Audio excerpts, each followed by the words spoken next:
Hello everyone.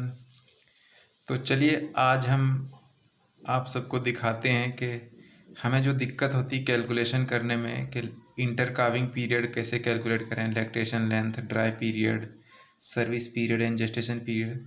तो हमें calculation में कई बार गलती हो जाती है। तो इसलिए आज मैंने आप लोगों को बहुत आसानी तरीके से बताने की कोशिश कर रहा हूँ। दो ग्राफ से समझेंगे, फिर दोनों को मर्ज करके तीसरे से समझाएंगे। जैसे सबसे पहले देखिए, काविंग हो गया ये।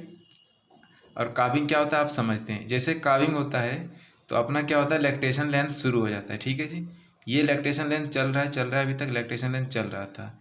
फिर लैक्टेशन जब सीज हो जाता है, यानी कि जब दूध देना बंद कर देती है काव, तो फिर ड्राई पीरियड शुरू हो जाता है और फिर ये काविंग तक।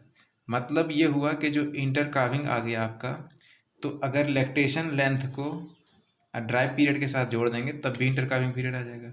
और दूसरी तरफ क्या चल रहा होता है कि काविंग हुआ तो फिर यहाँ से दूध तो दे ही रही थी, लेकिन ये सर्विस पीरियड होता है कि तुरंत प्रेग्नेंट नहीं होती है ना।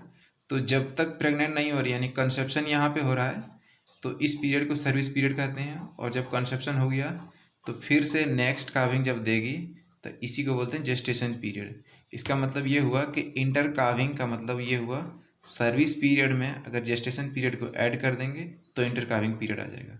अब दोनों को मर्ज करके दिखाते हैं। देखिए, वही चला रहे थे हम, lactation length plus dry period बन जाता है इंटर काविंग, और service period plus gestation period दोनों मिलके बनता है इंटर काविंग।